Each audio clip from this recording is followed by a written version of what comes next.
नमस्कार दोस्तों, मैं मनन कुमार पांडे लेकर आया हूँ आपके लिए महात्मा बुद्ध यानी गौतम बुद्ध की जीवनी।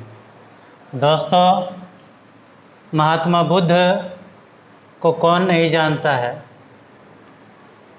इनके बारे में थोड़ा सा जानते हैं ताकि आने वाले कई एग्ज़ाम में इनसे क्वेश्चन आता है तो इसको सॉल्व कर सकें। तो इनके बचपन का नाम था सिद्धार्थ, यानी वास्तविक नाम इनका सिद्धार्थ था। बाद में जब ये ज्ञान की प्राप्ति किए तो गौतम बुद्ध के नाम से प्रसिद्ध हुए। ऐसे इनको अलग अलग नामों से भी जाना जाता है, जैसे शाक्य मुनि, गौतम, शाक्य सिंह वगैरह। इनका जन्म जो है वो ईसा पूर्व 563 ईस्वी को हुआ था, जो लुम्बिनी में हुआ था। और यह कहाँ पड़ता है? नेपाल में। लुम्बिनी में नेपाल जो देश है वहाँ हुआ था। इनकी निधन जो है ईसा पूर्व 483 ईस्वी में 80 वर्ष की उम्र में हो गई थी। 80 वर्ष के जब ये थे तो ये हो गई थी। कहा जाता है कि वहाँ पर एक लोहार के घर ठहरे हुए थे और वहाँ पर इन्होंने खाना खाया और ये 483 ईस्वी में इनकी मृत्यु हो गई। ये पावा नगरी है जो उत्तर प्रदेश में है, कुशीनगर में, और ये भारत में इनका मृत्यु हुआ था। और इनके मृत्यु को कहा जाता है महापरिनिर्वाण। इनके मृत्यु को क्या कहा जाता है? महापरिनिर्वाण। उसके बाद अगला जानते हैं जीवन साथी यानी पत्नी। इनकी पत्नी का नाम राजकुमारी थी यशोधरा। उनसे शादी किया गया क्योंकि जब ये बड़े हुए तो ये इनको इतना न सुख दिया गया था, इतना न सुख दिया गया ये कि इनसे चिंता जो है दूर रहे। 16 वर्ष की उम्र में, उससे पहले भी ये काफ़ी चिंतित रहते थे। और जो इनके ब्राह्मण लोग थे या जो विद्वान लोग थे या इनके भविष्य के बारे में जो क्या हुआ, भविष्यवाणी हुआ, तो बताया गया कि ये बच्चा जो है आपके घर पे नहीं रहेगा। शुद्धोधन इनके पिता थे, तो बताया गया कि आपके घर पे रहने वाला नहीं है, यह बहुत बड़ा विद्वान बनेगा और यह संन्यास धारण करेगा, घर पे नहीं रहेगा। तो इनके पिताजी को काफ़ी चिंता हुई और सोचे क्यों ना हम इसको सांसारिक मोह माया में बांध दे, पारिवारिक मोह माया में बांध दे, जिससे ये संन्यास धारण नहीं करे। तो इनका शादी करा दिया गया 16 वर्ष की उम्र में। किससे? राजकुमारी यशोधरा से। और इनको काफ़ी सुख सुविधा पूरा दिया गया ताकि ये संन्यास धारण न करें। फिर भी जिसके जो नसीब में लिखा रहता है वो हो ही जाता है। उससे एक बच्चा हुआ जिसका नाम था राहुल, यानी राजकुमारी यशोधरा से एक बच्चा हुआ जिसका नाम था राहुल। इनके पिताजी का नाम शुद्धोधन और माताजी माया देवी थी, जो कोलीय वंश की राजकुमारी थी।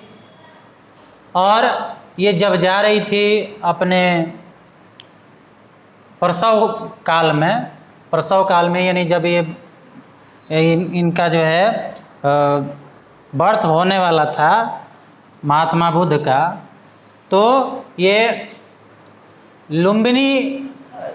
लुम्बिनी जो शहर है वहीं पर यह हुआ था इनका जन्म। और उसी पर सम्राट अशोक ने एक स्तंभ बनवाया था और उस पर लिख दिया था कि यहीं पर जो है महात्मा बुद्ध का जन्म हुआ है। तो ये लिखवाए थे। उत्तराधिकारी जो था, यानी इनके बाद उत्तराधिकारी बना वो मैत्रेय था। इनका वंश था इक्ष्वाकु वंश, और कुल जो था वो शाक्य वंश। ये बहुत बार पूछा हुआ है एग्जाम में। पालन करता है, हाँ, 7 वर्ष की उम्र में इनकी माँ जो है वो मर चुकी थी, और जब ये मर चुकी थी तो फिर इनके पिताजी ने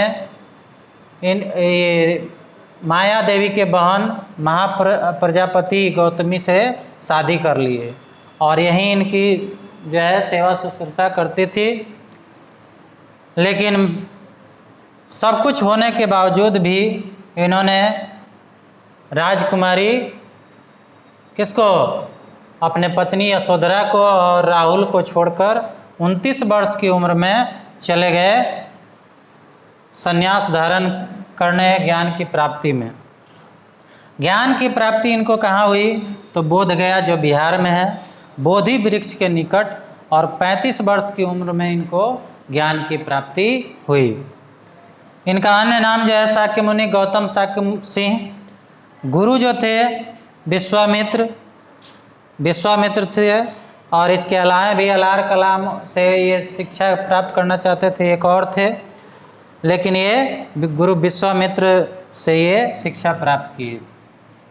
इनका जो सारथी था, जो चन्ना था, वो जो इनको घुमाने ले गया था, और ये जब देखे वृद्ध व्यक्ति को, एक पीड़ित व्यक्ति को और एक साधु को, तो उसी समय ये देखे, अनुभव किए कि संसार में जो है कुछ अपना नहीं है।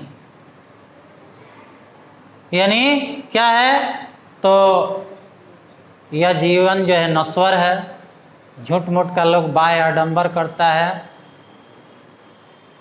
देयर इज ओनली जो है डिफ़िकल्टी, देयर इज ओनली जो है अनहैप्पीनेस, यानी इस संसार में दुख के सिवा कुछ है नहीं। लोग भले ही सुख की कामना करता है, लेकिन दुख के सिवा इस संसार में कुछ है नहीं, हर जगह दुख है। और दुख का कारण क्या है, तो अधिक लोभ, लालच, माया, मोह, और इस जंजाल से जो परे होता है वहीं जो है सुखी होता है, अन्यथा दुखी दुख है। आपको कितना हो सुख दिया जाए, लेकिन अब अगर मस्तिष्क से, और mind is the restless bird, the more it get the more it want, यानी हमारा दिमाग जो है वो बेचैन चिड़िया है, इसको जितना हम देंगे उतना इसकी भूख जो है बढ़ती जाएगी, इसकी भूख को हम शांत नहीं कर सकते हैं, और यही सबसे बड़ा दुख का कारण होता है। तो इन्होंने मार्ग अपनाने के लिए कहा, और इस मार्ग को अष्टांगिक मार्ग कहा जाता है। क्या बताया कि आप सबसे बड़ा जो है दुख का कारण आपका लोभ लालच है, माया है, इसको आप त्याग कर दीजिए। मृत्यु जो हुआ है इसको महापरिनिर्वाण कहा जाता है।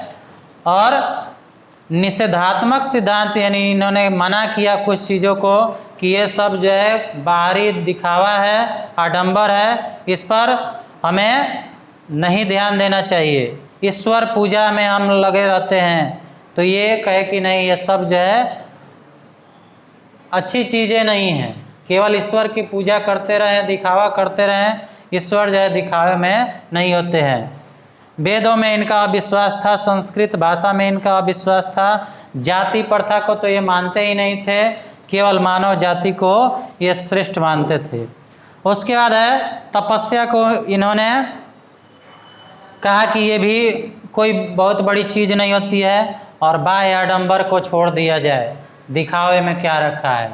तो ये सब जो है इनका संक्षिप्त विवरण था। इनके बारे में तो बहुत सारा जो है जानकारी मिलता है, बहुत सारा जो है नॉलेज जो है मिलता है, लेकिन ये संक्षिप्त नॉलेज था मेरे द्वारा। तो यह वीडियो आप लोगों को कैसा लगा दोस्तों, ज़रूर कमेंट कीजिएगा, लाइक कीजिएगा, शेयर कीजिएगा, और अगर मेरे चैनल को सब्सक्राइब नहीं किए हो तो ज़रूर सब्सक्राइब कर लीजिएगा, तथा बेल आइकन को दबाना ना भूलिएगा। धन्यवाद।